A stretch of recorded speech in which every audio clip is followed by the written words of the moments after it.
बड़ी खबर इस वक्त की सबसे बड़ी खबर, देश में 2 हफ्ते के लिए लॉकडाउन बढ़ा दिया गया है।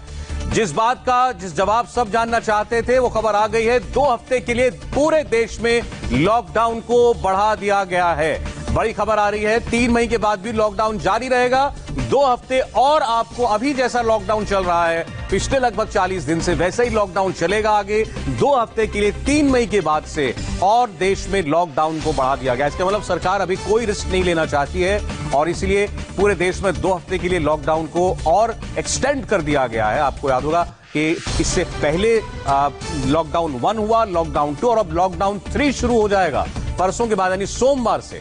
2 हफ्ते के लिए एक बार फिर पूरा देश लॉकडाउन ऑब्जर्व करेगा। इसी प्रकार की जो रोक है और जो पाबंदियां हैं वो जारी रहेंगी। सरकार चाहती है कि अभी कोरोना को जिस तरीके से सीमित रखा गया है संक्रमण को, वो अभी पूरी तरह काबू में आ जाए। इसके लिए थोड़ी और पाबंदियां जरूरी हैं, इसलिए 2 हफ्ते के लिए लॉकडाउन को और बढ़ा दिया गया है। तो सब अभी कयास लगा रहे थे कि प्रधानमंत्री परसों अगर आते हैं देश को संबोधित करने के लिए तो वो क्या घोषणा करेंगे। उससे पहले सरकार का आदेश जारी हो गया है, 2 हफ्ते के लिए लॉकडाउन बढ़ा दिया गया है। इससे पहले इसकी घोषणा जो है वो खुद प्रधानमंत्री किया करते थे, लेकिन इस बार एक आदेश के जरिए पहले इसकी सूचना दे दी गई है। 17 मई तक, आप तारीख नोट कर लें, 17 मई तक देश में लॉकडाउन और रहेगा। 2 हफ्ते और लॉकडाउन बढ़ेगा 3 मई के बाद, यानी 3 मई से 17 मई तक एक बार फिर आपको लॉकडाउन में ही रहना पड़ेगा। इस वक्त की सबसे बड़ी खबर है और इस लिहाज से आप देखें अगर तो ये लॉकडाउन की अवधि जो है लगभग 55 दिन के आसपास की पहुंच जाएगी। 55 दिन पूरे, जब 17 मई हो जाएगा, 17 मई तक 55 दिन पूरा देश लॉकडाउन में तकरीबन रहेगा। और इस वक्त लग ये रहा था कि शायद कुछ रियायतें मिलेंगी कुछ राज्यों को या कुछ जिलों को सही, लेकिन खबर जो आई उसके हिसाब से 2 हफ्ते अभी लॉकडाउन को और एक्सटेंड कर दिया गया है। बड़ी खबर है, 3 मई के बाद भी अभी लॉकडाउन देश में जारी रहेगा। 2 हफ्ते के लिए और इसी प्रकार की पाबंदियां, रोकथाम चलेगी।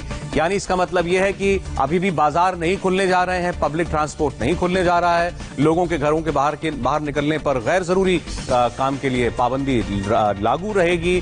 जिलों की सीमाएं जहां जहां सील हैं वो सील रहेंगी, इंटर स्टेट ट्रैवल नहीं हो पाएगा। तो ये सारी की सारी पाबंदियां जो लागू है देश के अंदर 25 तारीख से, वो अभी और आगे बढ़ा दी गई हैं। ये इस वक्त की सबसे बड़ी खबर है जो हम आपको दे रहे हैं कि देश में लॉकडाउन को 2 हफ्ते के लिए और बढ़ा दिया गया।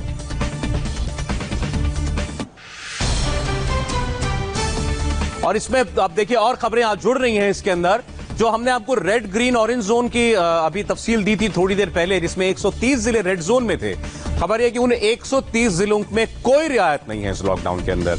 ग्रीन जोन को लॉकडाउन में कुछ छूट मिलेगी, कुछ राहत दी जाएगी, लेकिन रेड जोन के जो जिले हैं 130 जिले, वहां किसी किस्म की रियायत नहीं है। जो 319 जिले ग्रीन जोन में आते हैं वहां कुछ छूट सरकार देगी। अभी आदेश में ये आगे और साफ होगा कि किस किस्म की छूट उन जिलों को दी जाएगी। ये कमोबेश उसी लाइन पर बात है जो हम लोग अभी कर रहे थे थोड़ी देर पहले, कि रेड जोन वालों को किसी रियायत की उम्मीद फिलहाल नहीं करनी चाहिए और ग्रीन जोन को जरूर कुछ छूट मिलेगी। ऑरेंज, और जैसे ग्रीन जोन को छूट है ऐसे ऑरेंज जोन को थोड़ी कम, लेकिन कुछ रियायत हो सकता है। आदेश के हिसाब से ऑरेंज जोन को कुछ रियायत मिलेगी, लेकिन जो लॉकडाउन एक प्रॉपर हम पूरे देश में अब तक देखते आए हैं उस किस्म का लॉकडाउन रहेगा, लेकिन इस बार ये सशर्त छूट है। अगर आपके जिले में कुछ बेहतरी हुई है कोरोना कंटेनमेंट को लेकर के, अगर आपका जिला ग्रीन जोन में आता है तो ज्यादा छूट है, ऑरेंज जोन में आता है तो कम छूट है, रेड जोन में आता है अगर आपका डिस्ट्रिक्ट, आपका जिला, तो आपके लिए कोई छूट नहीं है। बड़े शहरों की अगर हम बात कर लें, मुंबई कोई रियायत नहीं, दिल्ली कोई रियायत नहीं, नोएडा कोई रियायत नहीं, आगरा कोई रियायत नहीं। इस प्रकार के जितने जिले हैं इनको कोई छूट नहीं मिलने जा रही। इंदौर को कोई रियायत नहीं मिलने जा रही है, जयपुर को कोई रियायत नहीं मिलने जा रही, क्योंकि ये सारे के सारे जिले जो हैं ये रेड जोन में आते हैं। तो अब इन जो रेड जोन में उनके लिए तो आप समझिए कि जिंदगी जैसे पिछले लगभग 40 दिन से चल रही है वैसे ही चलती रहेगी, उसमें कोई तब्दीली नहीं आने जा रही है। देवेंद्र पराशर जुड़ गए इस बड़ी खबर पर हमारे साथ। देवेंद्र, 2 हफ्ते के लिए लॉकडाउन बढ़ा है, ये आपसे हम समझना चाहते हैं कि लॉकडाउन 1 और लॉकडाउन 2 जैसा चला, इस बार के लॉकडाउन 3 में उसमें क्या अंतर होगा?